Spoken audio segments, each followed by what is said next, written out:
Hello friends, स्वागत है आप सभी का। आज की वीडियो में हम लोग डीसी मशीन चैप्टर को पढ़ेंगे और एक ही वीडियो में हम लोग इस पूरे चैप्टर को कवर करेंगे। तो वीडियो को लास्ट तक देखिएगा अगर आपको सारे टॉपिक को अच्छे से समझना है। और यहाँ पर एग्ज़ाम के लिए हमने सारी चीज़ों की नोट्स अच्छे से, यानी कि जितनी भी सारी चीज़ों को हम पढ़ते चलेंगे उसका टेक्स्ट में क्या लिखना है एग्ज़ाम में वह भी समझते चलेंगे, उसको भी आपको दिखाते चलेंगे। तो वीडियो को लास्ट तक ज़रूर से ज़रूर देखिएगा। चलिए अब सारी चीज़ों को स्टार्ट करते हैं और अच्छे से समझते हैं। देखिए, डीसी मशीन के मेनली दो पार्ट्स होते हैं, एक होता है डीसी मोटर और एक होता है डीसी जनरेटर।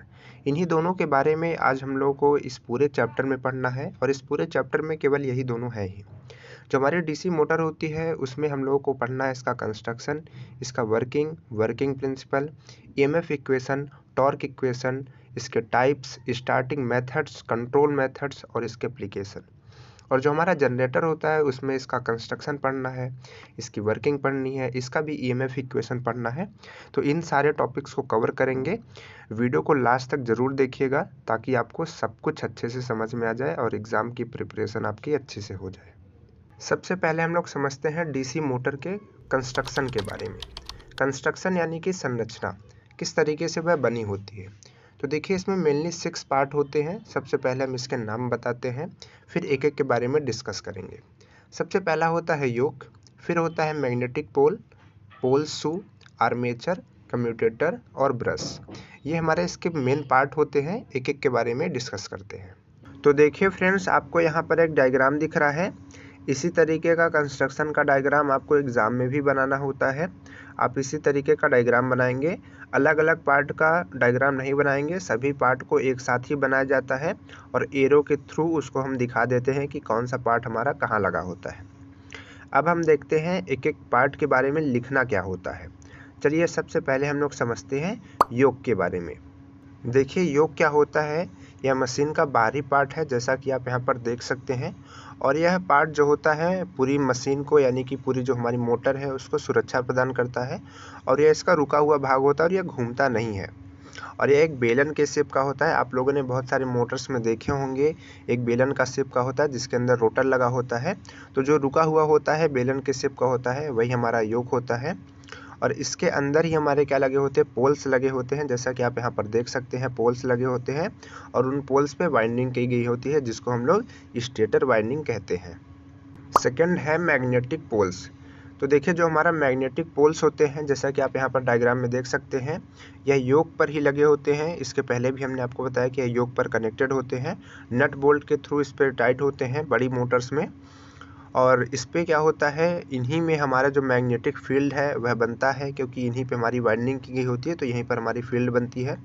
और फील्ड की वजह से इसी में हमारा नॉर्थ बनता है, एक तरफ नॉर्थ बनता है, नॉर्थ पोल बनता है और एक तरफ हमारा साउथ पोल बनता है। और यह जो होता है हमारा मैग्नेटिक पोल्स जो होता है फेरो मैग्नेटिक मटेरियल्स का बना होता है, ताकि अच्छा से अच्छा यानी कि ज़्यादा से ज़्यादा हमारे मैग्नेटिक फ्लक्स को बना सके, मैग्नेटिक फील्ड को उत्पन्न कर सके। थर्ड है पोल शू। देखिए, पोल शू क्या होता है, आप पोल देख रहे हैं उसके आगे का जो आप भाग देख रहे हैं वो थोड़ा सा ज़्यादा है, बड़ा है, तो उसी चीज़ को हम पोल शू बोलते हैं। और ये पोल शू इस वजह से बनाया जाता है ताकि जो मटेरियल्स है वह थोड़ा सा ज़्यादा दूर तक हो जाए और जो हमारा फ्लक्स है वो अच्छा से अच्छा बने और ज़्यादा गैप्स ना रहे। इस वजह से हम पोल शू को लगाते हैं। यानी कि पोल शू सीधे सीधे हमारी जो मैग्नेटिक फील्ड बनती है उनको फैलाने का काम करता है, पूरे रोटर में चारों तरफ अच्छे से फैलाता है, यूनिफॉर्म फैलाता है, एक बराबर में फैलाता है। तो पोल शू का यह काम होता है और यहाँ पर यह लगा होता है। फोर्थ पॉइंट है आर्मेचर। आर्मेचर हमारे मोटर का बहुत ही इम्पोर्टेंट पार्ट होता है और इम्पोर्टेंट के साथ साथ हमारा इसका रोटरी पार्ट भी होता है। और यही है जो कि मोटर के अंदर रोटेट करता है। और यह हमारा जो होता है योक के अंदर लगा होता है, जो योक होता है सिलेंडर शेप का, उसी के अंदर ये भी सिलेंडर शेप का ही होता है और उसी के अंदर लगा होता है। और जैसा कि आप डायग्राम में देख सकते हैं, यह सिलिकॉन स्टील की लेमिनेटेड पत्तियों से मिलकर के बना होता है। पतली पतली पत्तियां होती हैं, सबको जोड़ करके बड़ा सा आर्मेचर बनाते हैं। सोचेंगे आप कि इसको पत्तियों क्यों मिलाते हैं, हम सीधे मटेरियल को भी इतना बड़ा बना सकते हैं। तो लेमिनेटेड इस वजह से करते हैं, पतली पतली पत्तियाँ इस वजह से बनाते हैं ताकि इसमें ईडी करंट ना हो, ईडी करंट जनरेट ना हो, और ईडी करंट की वजह से हमारा हीट लॉस होने लगता है। इस वजह से इसको ईडी करंट से बचाने के लिए, ईडी लॉस से बचाने के लिए हम लेमिनेटेड करते हैं। और इसमें स्लॉट्स बने होते हैं, और इन स्लॉट्स में हमारा जो आर्मेचर होता है, आर्मेचर में हमारी वाइंडिंग की गई होती है। आर्मेचर वाइंडिंग को लपेटा जाता है इनकी स्लॉट्स में। और ये जो आर्मेचर होता है हमारा, ये शैफ्ट पर ही लगा होता है, यानी कि जो हमारा शैफ्ट होता है, या कहें कि जो हमारा मेन शैफ्ट होता है वह आर्मेचर पर ही लगा होता है। और आर्मेचर जब घूमता है तो हमारा जो शैफ्ट है वह भी साथ में ही घूमता है। नेक्स्ट है हमारा कम्यूटेटर। देखिए आप डायग्राम में देख रहे हैं येलो कलर की पतली पतली स्लॉट्स कटे हुए हैं, इसी को हम कम्यूटेटर बोलते हैं। और जो हमारा कम्यूटेटर होता है यहाँ पर लगा होता है, और कम्यूटेटर पे ही हमारे ब्रशेस लगे होते हैं। आप यहाँ पर देख रहे हैं ब्रशेस लगे हुए हैं। और यह करता क्या है, ये जो हमारी वाइंडिंग्स होती हैं, जो कि आर्मेचर वाइंडिंग होती हैं, उसका जो वायर होता है वह वायर जो होता है इसी में कनेक्टेड होता है। और जब हम ब्रश से सप्लाई देते हैं तो हमारा सप्लाई डायरेक्ट आर्मेचर वाइंडिंग में जाने से पहले हमारे कम्यूटेटर को दिया जाता है, और कम्यूटेटर से होकर के हमारी आर्मेचर वाइंडिंग में जो सप्लाई है वो पहुंचती है। और यह क्या करता है, यह जो हमारी बाई डायरेक्शनल सिग्नल्स होती हैं, यानी कि बाई डायरेक्शनल करंट होती है, उसको यूनी डायरेक्शनल सिग्नल्स में चेंज करता है, यानी कि हमेशा जो करंट का फ्लो है एक ही डायरेक्शन में बना करके रखता है। नेक्स्ट और लास्ट पॉइंट है ब्रश। देखिए यहाँ पर आप ब्लैक कलर्स के देख रहे हैं, ये हमारे ब्रशेस होते हैं। इनका सीधा सीधा काम होता है कि जो हमारी मोटर होती है उसको सप्लाई देना, और यह कम्यूटेटर पर लगे होते हैं, और वहीं से हमारे जो रोटर है उसको सप्लाई देते हैं, रोटर की जो वाइंडिंग्स होती है उसको सप्लाई देते हैं। और यह जो होते हैं कार्बन या फिर ग्रेफाइट के पदार्थों के बने होते हैं। ग्रेफाइट के पदार्थों के ज़्यादातर आप लोगों ने देखे होंगे, हो सकता है जो थोड़ी बड़ी मोटर होती है उसमें ये बने होते हैं।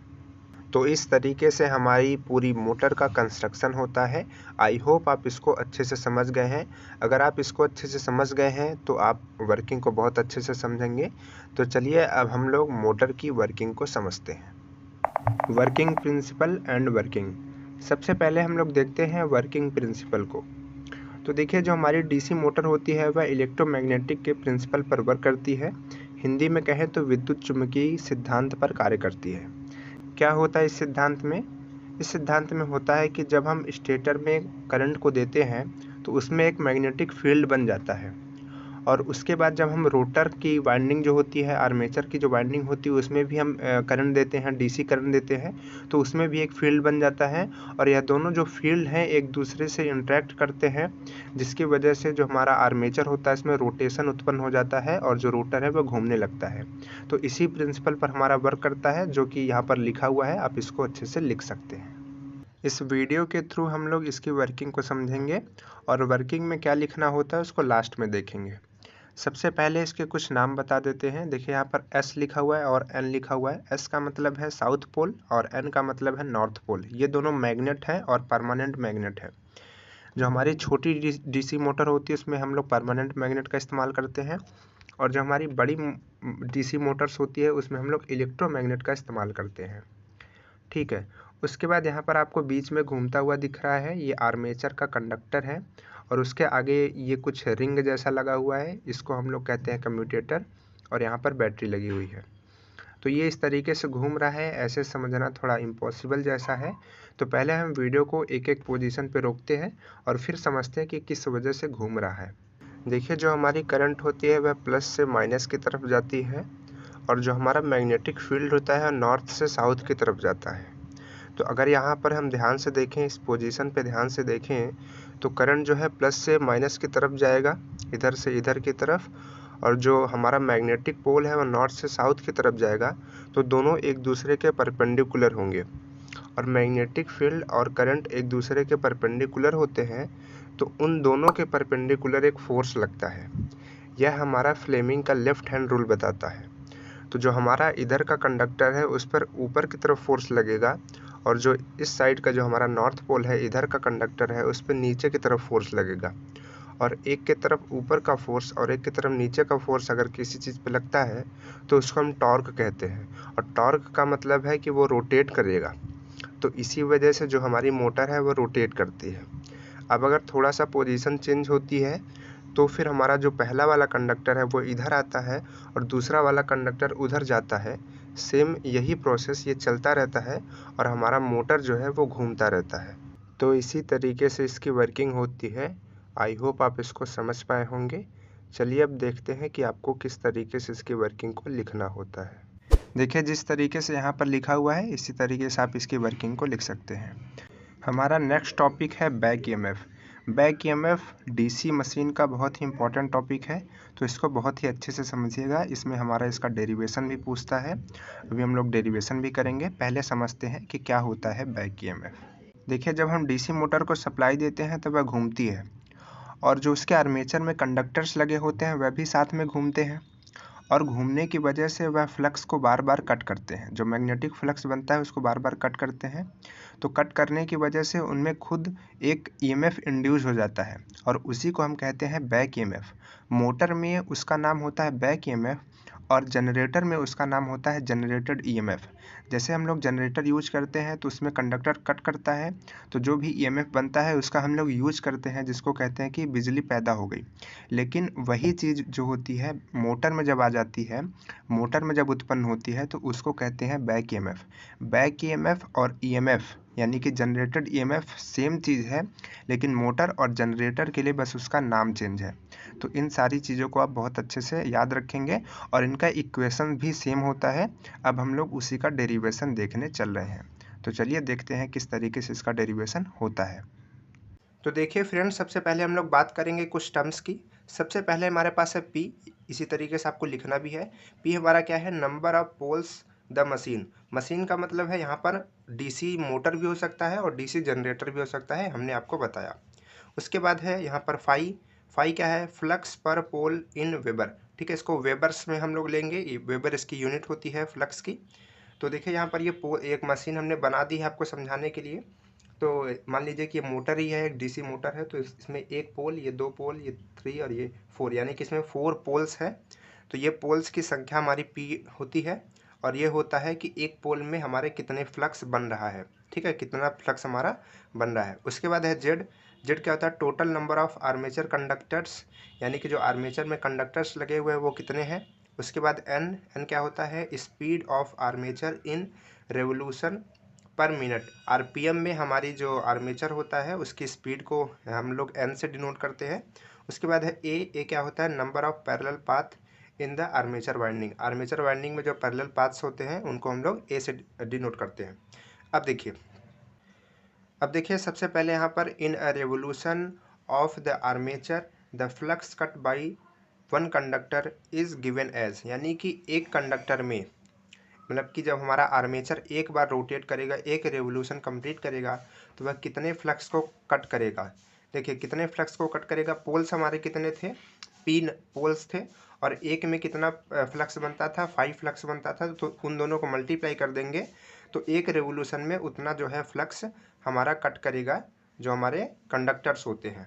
ओके, उसके बाद एक रेवोल्यूशन में समय हमारा कितना लगेगा उसको हम लोग लिखेंगे, time taken to complete one revolution in given as.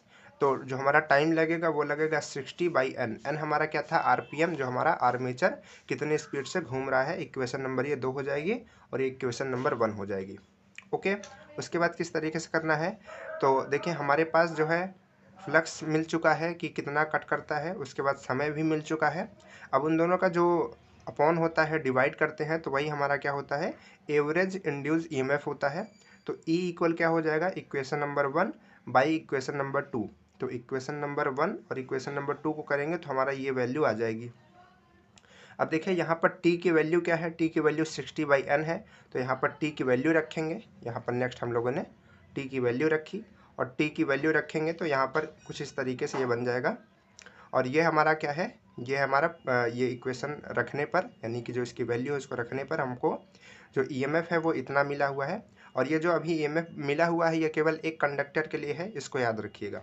Okay, उसके बाद फिर क्या है next, the number of conductors connected in series. मतलब कि अभी हमने एक का निकाल लिया है, तो बाकी का निकालने के लिए हम क्या करेंगे, मल्टीप्लाई करेंगे किससे, जितने भी आर्मेचर में कंडक्टर्स हैं। तो कंडक्टर्स कितने हैं, Z/A, क्या है, Z/A। तो यहाँ पर Z/A से क्या करेंगे, मल्टीप्लाई करेंगे, और जब हम Z/A से मल्टीप्लाई करेंगे तो ये हमारी इक्वेशन बन जाएगी।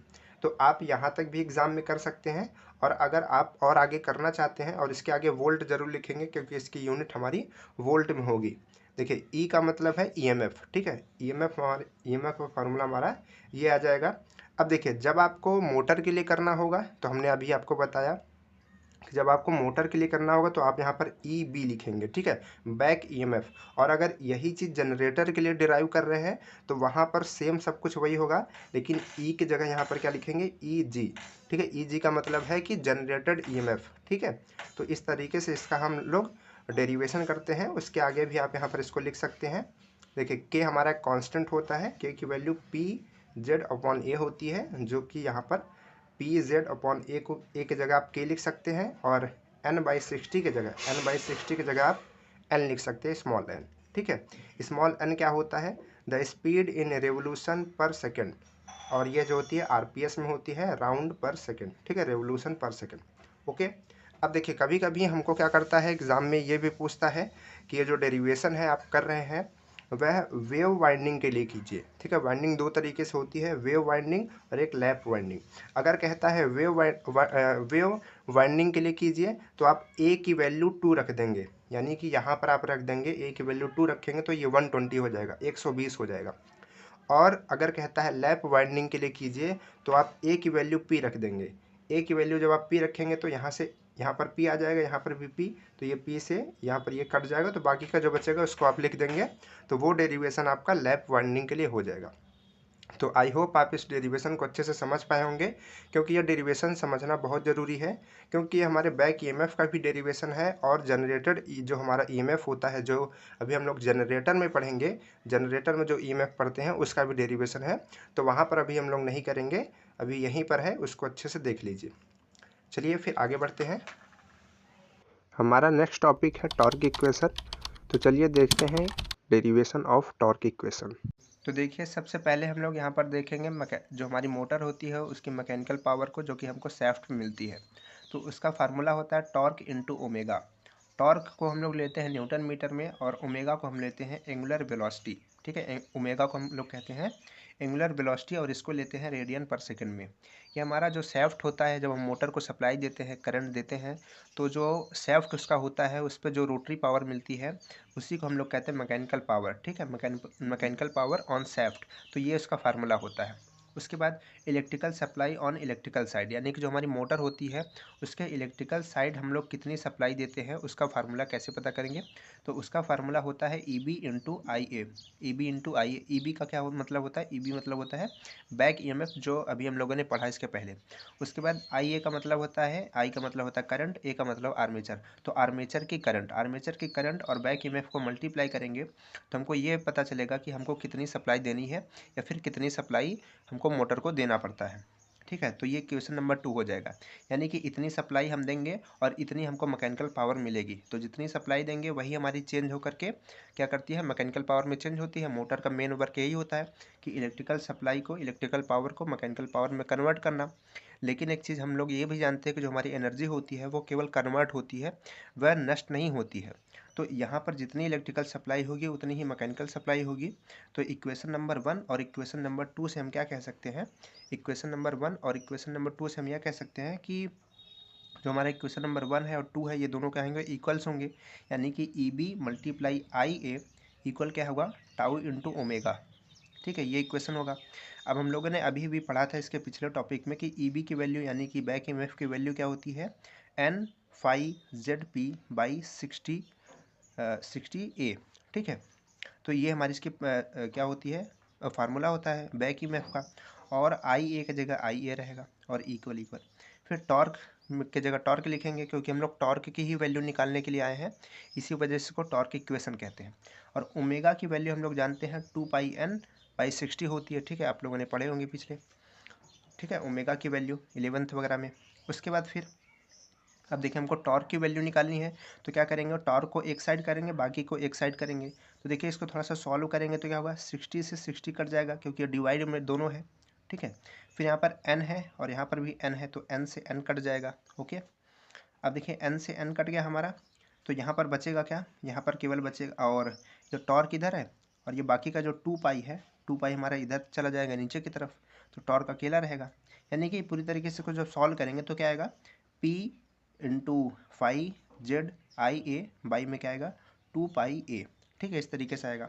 अब यहाँ पर हम 2π को सॉल्व करेंगे तो 2π की वैल्यू क्या आ जाएगी 0.159 आ जाएगी और बाकी का वही रहेगा।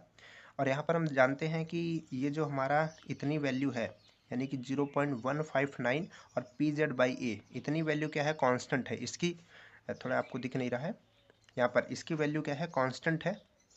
ठीक है, ये चेंज नहीं हो सकती है, तो ये चेंज नहीं हो सकती। बाकी की ये जो दो टर्म्स है हमारे, एक फाई और एक आर्मेचर का जो करंट है वो चेंज हो सकती है। तो आप अगर यहाँ तक करते हैं तो भी आपका क्वेश्चन सही रहेगा, लेकिन आपको यहाँ तक लिखेंगे अगर आप तो भी और अच्छा होगा। तो यहाँ पर आप ये चीज़ लिख देंगे कि जो हमारा PZA है ये सारे कांस्टेंट है। तो इस तरीके से हमारा जो टाउ है वो क्या करता है, डायरेक्टली प्रोपोर्शनल होता है phi into current of armature के। ठीक है, तो यहाँ तक आप फार्मूला करेंगे तो यही हमारा पूरा टॉर्क इक्वेशन होती है। आई होप इसको समझ पाए होंगे। चलिए अब समझते हैं नेक्स्ट टॉपिक को। तो हम लोगों ने मोटर्स के बारे में सारी चीज़ें पढ़ ली।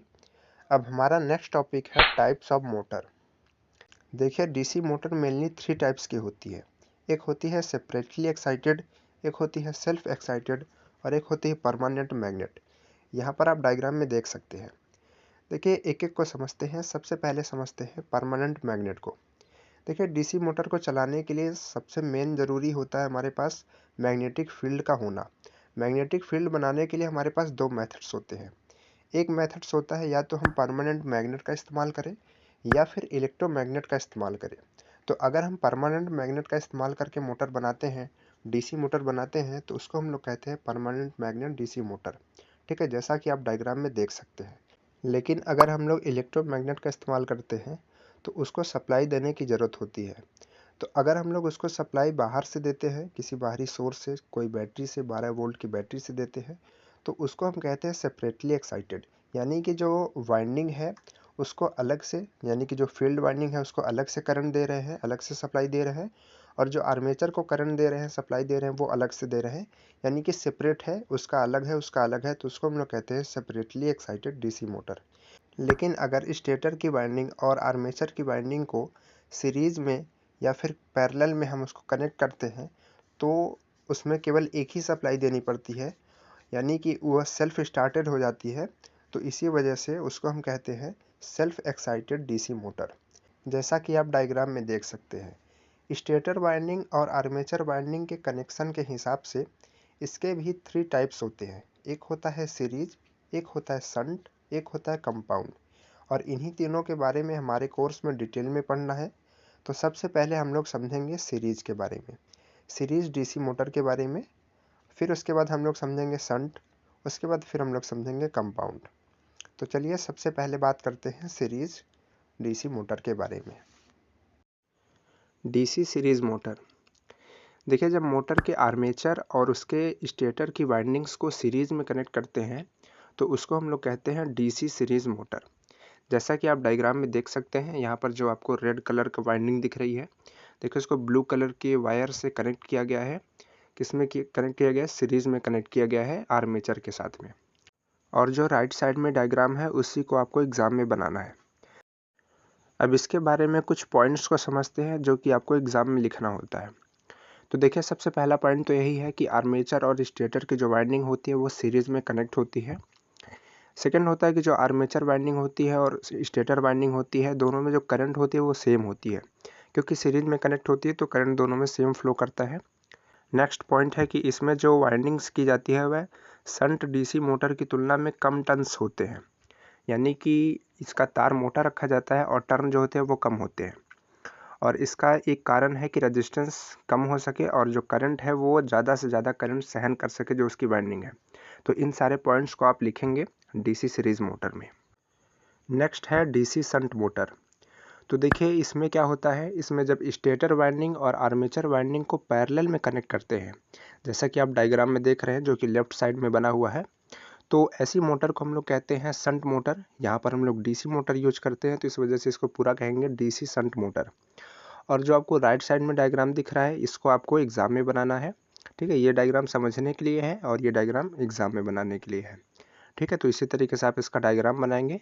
अब इसके बारे में कुछ पॉइंट्स को समझते हैं। सबसे पहला पॉइंट है कि ये जो स्टेटर वाइंडिंग होती है और जो आर्मेचर होता है पैरेलल में कनेक्ट होता है, और इसमें जो तार होता है वो बहुत ही पतला रखा जाता है और टर्न्स को बढ़ा दिया जाता है।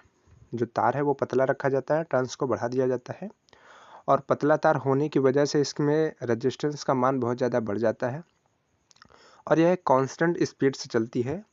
इसकी प्रॉपर्टी होती है कि ये कांस्टेंट स्पीड से चलेगी और इसका स्टार्टिंग टॉर्क जो होता है वो लेकिन कम होता है। जो हमारी सीरीज मोटर होती है उसका स्टार्टिंग टॉर्क ज़्यादा होता है और जो शंट मोटर होती है वो स्टार्टिंग टॉर्क इसका कम होता है as compared to series motor. इसके बाद थर्ड है डीसी कंपाउंड मोटर। तो देखिए इसमें क्या होता है, इसमें सीरीज और शंट दोनों तरह की वाइंडिंग का उपयोग करते हैं और हम लोग ऐसा इस वजह से करते हैं ताकि दोनों की प्रॉपर्टीज़ हमको मिल पाए। देखिए शंट की तरह इसमें कांस्टेंट स्पीड होती है क्योंकि हम लोग शंट वाइंडिंग भी करते हैं, और सीरीज मोटर की तरह इसमें स्टार्टिंग टॉर्क भी ज़्यादा होता है। तो कंपाउंड मोटर से यूज करने से हमको दोनों प्रॉपर्टीज़ मिल जाती हैं, कांस्टेंट स्पीड भी मिल जाती है और जो स्टार्टिंग टॉर्क है वो भी ज़्यादा मिल जाता है। तो जिस तरीके से यहाँ पर डायग्राम बना है इस तरीके से आप डायग्राम एग्ज़ाम में बनाएंगे और जो यहाँ पर लिखने के लिए है उसी तरीके से इसके बारे में लिखेंगे। चलिए अब हम लोग बढ़ते हैं अपने नेक्स्ट टॉपिक पर, जो कि है starting methods of DC motor. देखिए स्टार्टिंग मेथड का मतलब है कि डीसी मोटर को हम किस किस तरीके से स्टार्ट कर सकते हैं। तो इनके लिए हम लोग इस्तेमाल करते हैं स्टार्टर का, और स्टार्टर जो होते हैं हमारे 3 तरह के होते हैं डीसी मोटर के लिए। एक होता है 2 पॉइंट स्टार्टर, एक होता है 3 पॉइंट स्टार्टर, एक होता है 4 पॉइंट स्टार्टर। पॉइंट इसमें सब में लिखा हुआ है। तो पॉइंट का मतलब है टर्मिनल। देखिए जिसमें 2 टर्मिनल्स होते हैं उनको 2 पॉइंट्स कहते हैं, जिसमें 3 टर्मिनल होते हैं उसको 3 पॉइंट कहते हैं, और जिसमें 4 टर्मिनल्स होते हैं उनको 4 पॉइंट कहते हैं। जो हमारा 2 पॉइंट स्टार्टर होता है उसका इस्तेमाल हम लोग करते हैं सीरीज मोटर को चलाने के लिए, और जो हमारा 3 पॉइंट स्टार्टर होता है उसका इस्तेमाल हम लोग करते हैं सीरीज और शंट दोनों तरह की मोटर चलाने के लिए, और जो हमारा 4 पॉइंट स्टार्टर होता है उसका इस्तेमाल हम लोग करते हैं सीरीज, शंट और कंपाउंड सभी तरह की मोटर को चलाने के लिए। तो यहाँ पर हम लोग सबसे पहले समझेंगे 3 पॉइंट स्टार्टर को, इसका कंस्ट्रक्शन देखेंगे, देन हम लोग इसकी वर्किंग समझेंगे और उसके बाद ये समझेंगे कि इसको किस तरीके से एग्ज़ाम में लिखना है। तो देखिए सबसे पहले ये आपको हम इसका एक रियल इमेज दिखा रहे हैं 3 पॉइंट स्टार्टर की। ठीक है, यहाँ पर ये लिखा हुआ है 3 पॉइंट डीसी स्टार्टर। ठीक है, तो इस तरीके से आपको दिख रहा होगा। क्या आपने ऐसा कभी स्टार्टर देखा है? नहीं देखें तो आप लोग जब भी लैब वगैरह में जाएंगे तो आप वहाँ पर ये स्टार्टर ज़रूर देखेंगे। देखिए हम कुछ चीज़ों का आपको नाम बताते हैं। देखिए यहाँ पर एक कॉइल लगी हुई है, ये ठीक है, ये कॉइल है आपकी। उसके बाद ये आपका हैंडल है, और ये आपका जो ये पीले पीले करके लगे हुए हैं ये एक रजिस्टेंस है। ठीक है, ये रजिस्टेंस है। ठीक है, और उसके बाद ये भी हमारी एक तरीके की कॉइल है, और ये देखिए ये हमारे टर्मिनल है। ठीक है, ये एल और ये ए और ये एफ। ठीक है, ये लाइन होता है और ये हमारा आर्मेचर होता है और ये फील्ड होता है। ठीक है, ये 3 है, इसी वजह से इसको हम लोग कहते हैं 3 पॉइंट डीसी स्टार्टर। देखिए ये मोटर का आर्मेचर है और ये मोटर की जो है हमारी फील्ड वाइंडिंग है, ये है, यानी कि ये मोटर हमारी जुड़ी हुई है। ठीक है, इस स्टार्टर से। अब स्टार्टिंग से हम लोग समझेंगे, जब इसको डीसी करंट देंगे तो हम देखेंगे कि किस तरीके से हमारी जो करंट है वो हमारे मोटर तक पहुंचती है। देखिए इतना जो पार्ट है वो मोटर का पार्ट है, और इधर का जो पार्ट है वो पूरा इसका पार्ट है, वो पार्ट है हमारे स्टार्टर का। ध्यान से देखिए, अब यहाँ पर हमारे ये जो फील्ड का ये पॉइंट है और ये हमारे आर्मेचर का पॉइंट है, और ये दोनों क्या है, इन दोनों का जो है कॉम्बिनेशन वाला पॉइंट यहाँ पर है, यानी कि 3 पॉइंट हमारे मोटर में निकले हुए हैं। ये कौन सी मोटर है आप लोग कमेंट्स में ज़रूर बताइए, क्योंकि हमने एक वीडियो इस पर बनाई है, आप लोगों ने उसको पढ़ी होगी। ये हमारी कौन सी मोटर है। चलिए अब मान लीजिए हमने यहाँ पर डीसी करंट दिया। अब देखिए करंट किस तरीके से फ्लो करेगा हमारा, और किस तरीके से ये हमारी मोटर स्टार्ट होगी। ठीक है, देखिए सबसे पहले यहाँ पर मान लीजिए कि यहाँ से करंट स्टार्ट होगा। ठीक है, यहाँ तक हम लोग आएंगे, यहाँ से स्टार्ट करेंगे तो करंट मान लीजिए सीधे चलते हुए यहाँ पर आई। यहाँ पर आप देख रहे होंगे OLC लिखा हुआ है, इसका मतलब होता है ओवरलोड कॉइल। इसके बारे में अभी हम लोग लास्ट में पढ़ेंगे, क्योंकि आप इसको लास्ट में ही समझ सकते हैं कि इसका क्या काम होता है। ठीक है, OLC इसको कॉइल बोलते हैं, याद रखिए फुल फॉर्म ओवरलोड कॉइल। इससे आगे बढ़ते हुए देखिए ये यहाँ पर राउंड करते हुए जो हमारी करंट है वो हैंडल में आएगी, और हैंडल जो होती है हमारी मेटल की बनी होती है। ठीक है, जो कि कंडक्टर होती है और इस पर कोई प्लास्टिक की कोटिंग की होती है ताकि हमको करंट ना लगे जब हम हैंडल को घुमाएं। अब देखिए ये जो है ये स्प्रिंग लगी हुई है ताकि हैंडल जो है यहाँ तक जाए और अगर यहाँ जब छूटे तो यहाँ वापस आ जाए। अब मान लीजिए कि एक एक पोजीशन पे समझते हैं। मान लीजिए सबसे पहले हैंडल यहाँ पर है, ठीक है, यहाँ पर लिखा हुआ है ऑफ। मान लीजिए कि यहाँ पर हैंडल है तो करंट किधर किधर जाएगा। देखिए जैसे ही करंट आएगा कुछ करंट इधर की तरफ जाने की कोशिश करेगा, कुछ करंट इधर की तरफ जाने की कोशिश करेगा। तो अगर करंट इधर की तरफ जाने की कोशिश करेगा तो आप देखेंगे यहाँ पर R1 का मतलब ये रेजिस्टेंस लगा हुआ है, एक रेजिस्टेंस, ये दो, ये तीसरा रेजिस्टेंस, ये चौथा, यानी कि 4 रेजिस्टेंस, ठीक है, यहाँ पर दिखाने के लिए है। अलग अलग जो आपके रियल में जो भी स्टार्टर आते हैं उसमें अलग अलग तरीके के रेजिस्टेंस हो सकते हैं, लेकिन रेजिस्टेंस ऐसे ही लगे होते हैं लाइन में, ठीक है। तो अगर इधर से जाने की कोशिश करेगी हमारी जो करंट है तो वो बहुत कम मात्रा में हमारे आर्मेचर में पहुंच पाएगी। देखिए ये जो है हमारा सीधे सीधे आर्मेचर से ही जुड़ा हुआ है, तो ये बहुत कम मात्रा में आर्मेचर में पहुंच पाएगी। और जो हमारी फील्ड वाइंडिंग है, ठीक है, ये फील्ड वाइंडिंग है, ध्यान से देखिए। ये जो देखिए कुछ करंट तो इधर जाएगी, हमने बताया वो पहुंच नहीं पाएगी क्योंकि रेजिस्टेंस बहुत ज़्यादा है। तो कुछ करंट इधर से जाएगी और इधर से जाती हुई हमारी ये करंट इधर आएगी और ये NVC कॉइल में आएगी। NVC कॉइल क्या होती है? NVC कॉइल का मतलब है नो वोल्ट कॉइल, ठीक है, नो वोल्ट कॉइल इसका हमारा जो है फुल फॉर्म होता है NVC का। तो यहाँ से ये घूमती हुई क्या करेगी, इधर नीचे की तरफ आएगी और हमारी ये फील्ड वाइंडिंग में जो है, देखिए ये जो हमारी फील्ड वाइंडिंग में जाएगी और इस यहाँ पर हमारा जो है जो करंट है वो आ जाएगा। अब इसके बाद अभी भी जो हमारी मोटर है वो स्टार्ट नहीं होगी। अब देखिए मान लीजिए कि ये जो हैंडल था वो हमने इसको यहाँ पर खसकाया, एक पे किया। तो अब ध्यान से आप देखेंगे तो जब करंट कुछ तो इधर जाएगी, कुछ करंट इधर आएगी। तो जब करंट इधर आएगी तो देखिए अब उसके बीच एक रेजिस्टेंस आ चुका है हमारे पास, यानी कि जो हमारी करंट अभी तक फील्ड में जा रही थी, फील्ड का रेजिस्टेंस जो है बढ़ चुका है, फील्ड में रेजिस्टेंस जो है बढ़ चुका है। और रेजिस्टेंस बढ़ेगा तो जो हमारे पास फील्ड में करंट है वह क्या हो जाएगी, वह कम हो जाएगी। और अब देखिए यहाँ पर अभी तक 4 रेजिस्टेंस लगे हुए थे आर्मेचर के लिए, लेकिन अब यहाँ पर अगर कॉइल हमारी हैंडल आ जाएगी, मान लीजिए यहाँ पर हैंडल आई है, तो अब करंट जो इधर जाएगी उसके लिए केवल 1 2 3, ठीक है, 3 रेजिस्टेंस पार करना पड़ेगा। यानी कि इसमें जो है वो करंट बढ़ेगी और इसमें जो है वो करंट घटेगी। इसमें करंट बढ़ेगी और इसमें करंट क्या होगी, घटेगी। फिर अगर हम जैसे आगे करेंगे, अब देखिए मोटर और तेज़ी से थोड़ा सा स्टार्ट करेगी धीरे धीरे, और फिर जब हम जैसे ही 3 पे आएंगे, अब देखिए आधा, ठीक है, केवल 2 रेजिस्टेंस इधर के लिए आर्मेचर के लिए रह गया और 2 रेजिस्टेंस किसके लिए रह गया, 2 रेजिस्टेंस हमारा रह गया इस चीज़ के लिए, यानी कि हमारी फील्ड वाइंडिंग के लिए, ठीक है। उसके बाद इसी तरीके से हम जब यहाँ पर आएंगे तो इधर जो रेजिस्टेंस बढ़ जाएगा और इधर रेजिस्टेंस और कम हो जाएगा, ठीक। अब जैसे ही यहाँ पर हम लास्ट पॉइंट पर रखेंगे, रन पॉइंट पर, वैसे ही क्या करेगा, वैसे ही जो करंट है वो यहाँ से देखिए यहाँ से निकल करके सीधे हैंडल से होता हुआ सीधा इधर, ठीक है, इस पॉइंट पे, और आर्मेचर में हमारा फुल्ली करंट जो है पहुँचेगा। और अगर आप देखेंगे जो हमारी फील्ड है उसमें करंट बहुत थोड़ी मात्रा में पहुँचेगा क्योंकि हमको उसका बहुत ज़्यादा करंट नहीं चाहिए होता है।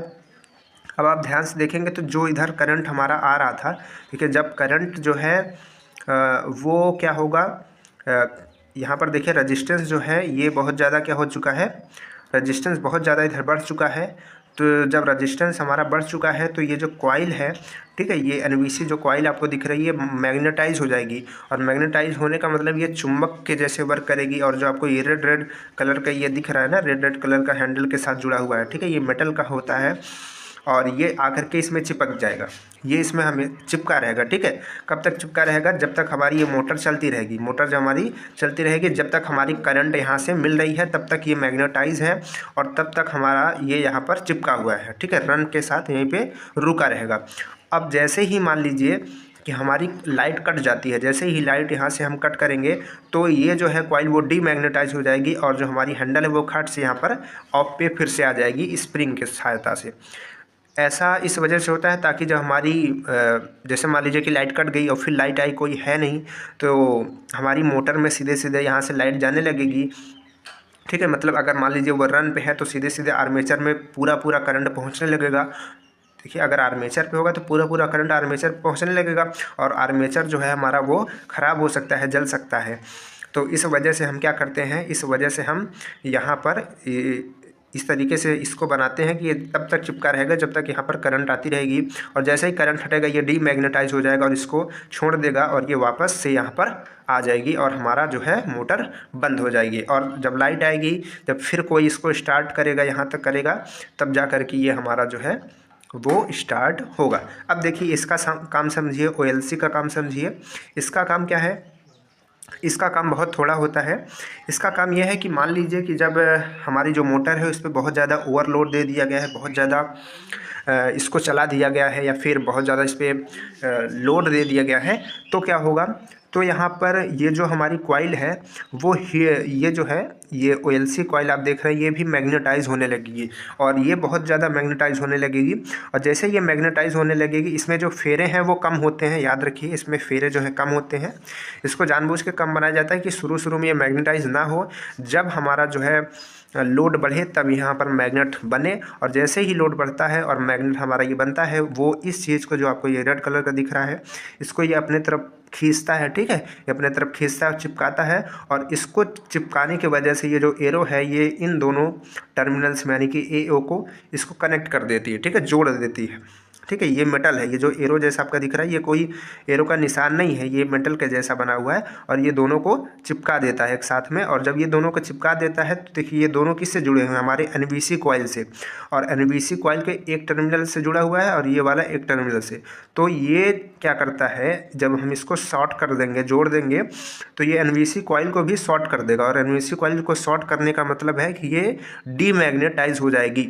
तो और जैसे ये डीमैग्नेटाइज होगी फिर छोड़ देगी और हमारा जो मोटर है वो बंद हो जाएगी। यानी कि अगर मोटर ओवरलोड भी होती है तब भी हमारा स्टार्टर जो है उसको बचा लेता है जलने से, ठीक है। तो इस तरीके से ये पूरा जो है हमारा स्टार्टर वर्क करता है। आप इसको अच्छे से देख सकते हैं, समझ सकते हैं और इसका डायग्राम बना सकते हैं।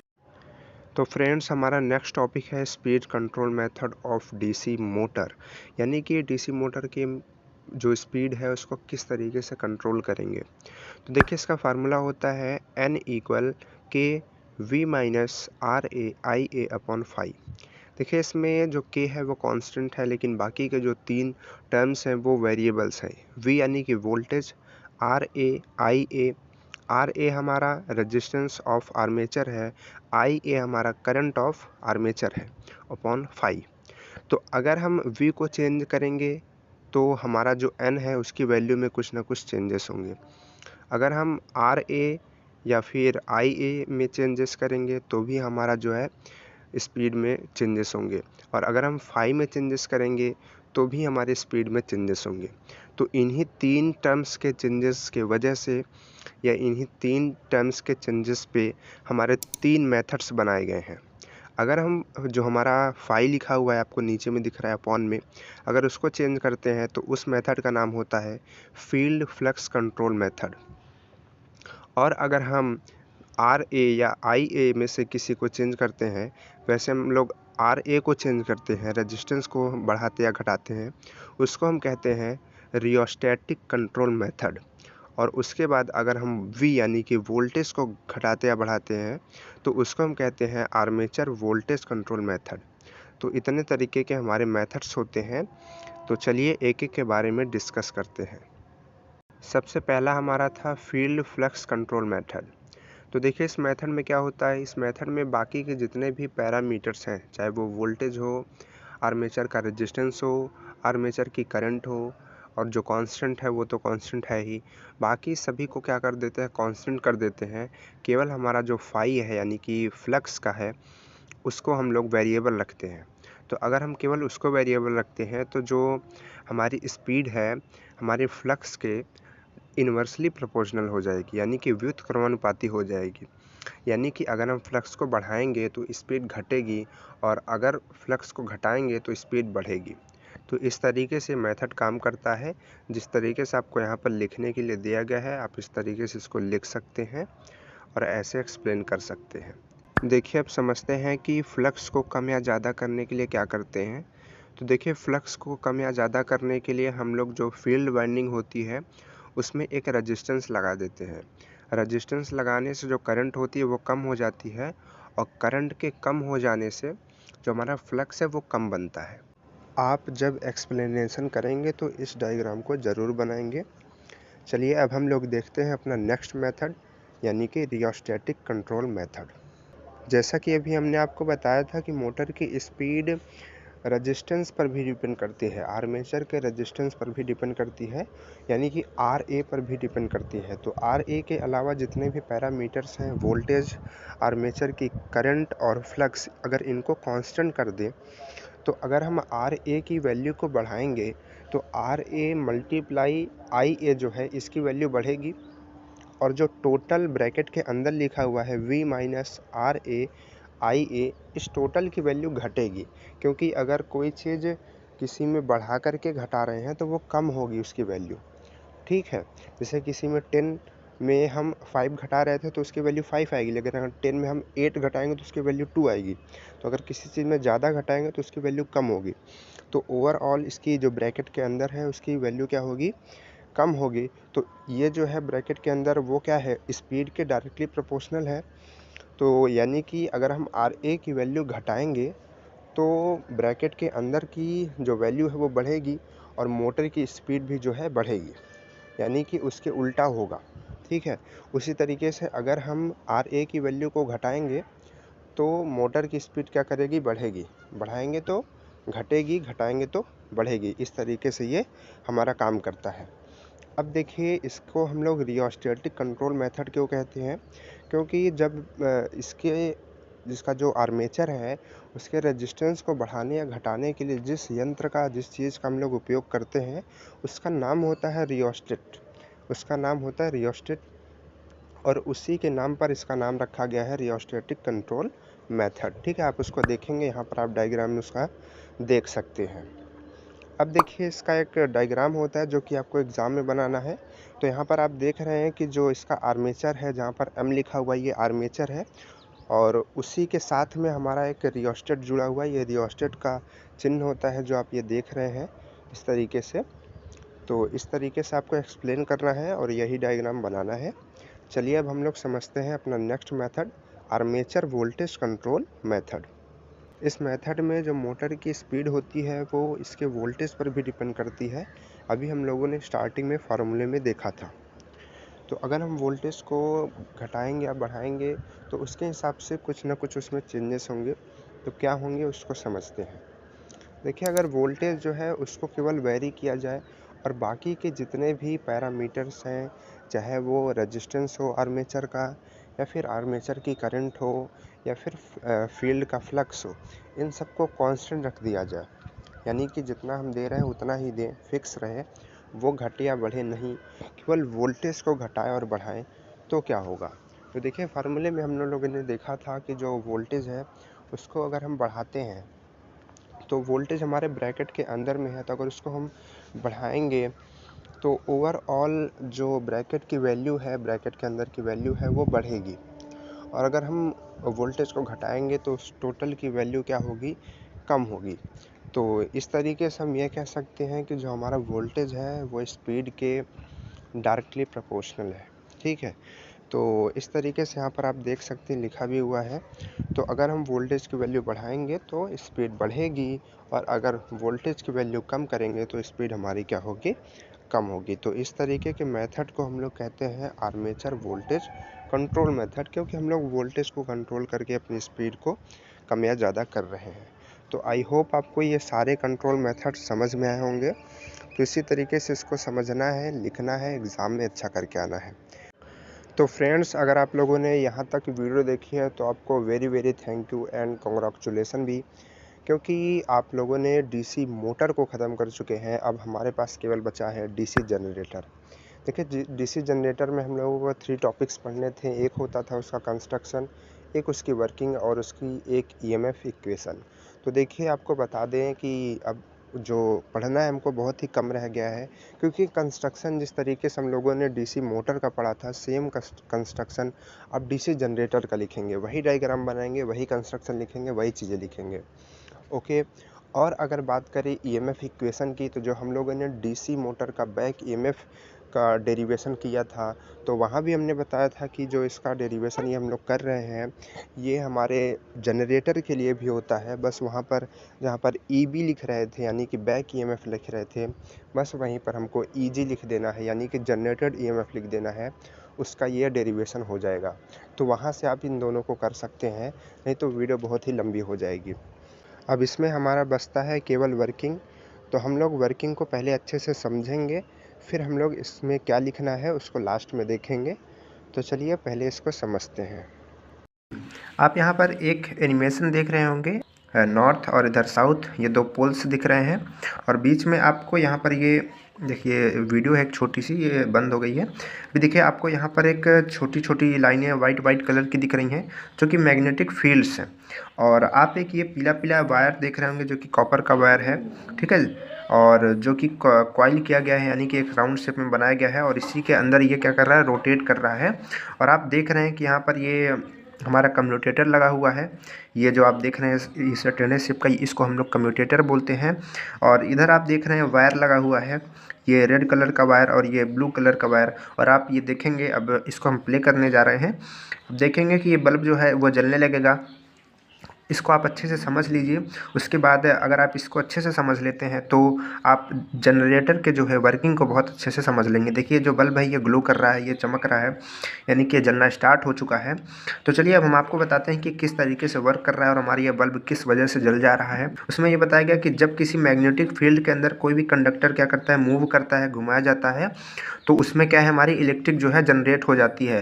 तो देखिए ये हमारा कंडक्टर इसमें घुमाया जा रहा है और इसमें हमारी जो है इलेक्ट्रिक जो है इलेक्ट्रिक यानी कि जो करंट है वो हमारी इसमें इस कंडक्टर में जनरेट हो रही है और कंडक्टर से होकर के ये कम्यूटेटर में आ रही है और यहाँ से होती हुई ये करंट हमारे इस बल्ब के पास आ रही है और बल्ब हमारा ग्लो कर रहा है। ये इसका छोटा सा प्रिंसिपल, जैसे हम लोगों ने मोटर पढ़ा था, सेम इसी का उल्टा होता है, सारी चीज़ें वही होती हैं। मोटर में हम लोग क्या करते थे, मोटर में हम लोग मैकेनिकल वहाँ पर हम लोग इलेक्ट्रिकल एनर्जी को देते थे यानी कि करंट को हम लोग देते थे और जो मोटर होती थी वो हमारी रोटेट करती थी। लेकिन जनरेटर में क्या होता है, जनरेटर भी सेम मोटर के जैसा ही होता है।